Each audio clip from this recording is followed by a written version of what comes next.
Good day. Good day to all people in the whole world. Good day to all of us. Good morning and good noon. Tatanghali na pala mga kababayan. Kaya good morning, not good morning. Good morning. Pinagsamang umaga sa katanghali. Malapit na naman yung tanghalian. The lunch break is near. Para sa mga lahat ng workers, malapit na naman ang lunch break.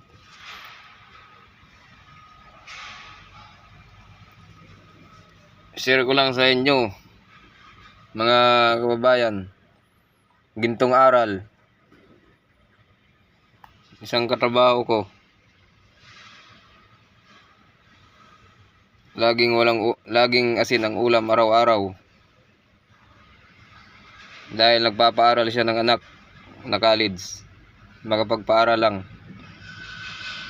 sa kolehiyo ng kanyang anak. Kahit yung trabaho mabigat, pagod sa trabaho, siyempre construction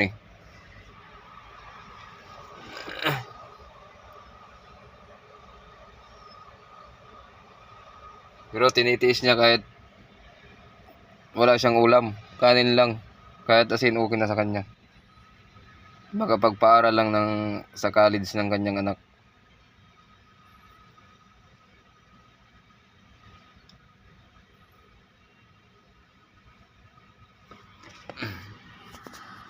Nagtitiis siya na walang ulam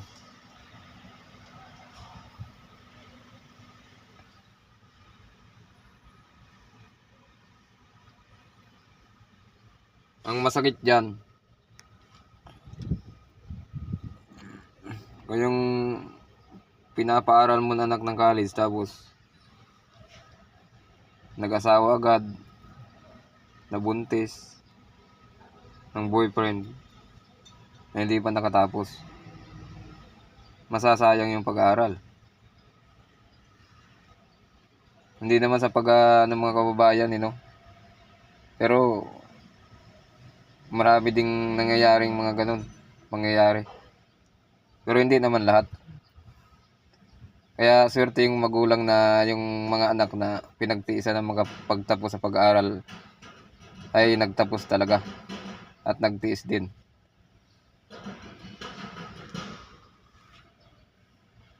Kinalimutan, hindi mo na pinansin yung ganyang bagay. Hindi mo na pumasok sa mga ganung bagay na relasyon habang nag-aaral. Pero mayroon din naman na magkarelasyon na habang nag-aaral.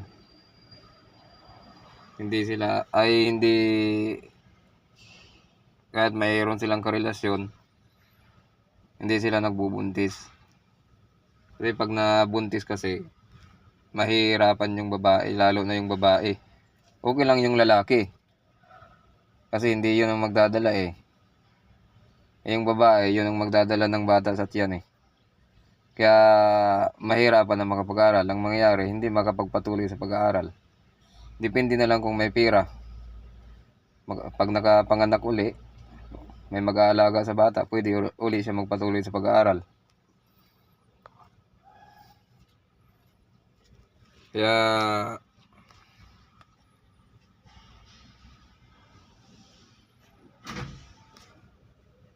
ganun lang mga kababayan ang buhay. Kumusta tayo lahat?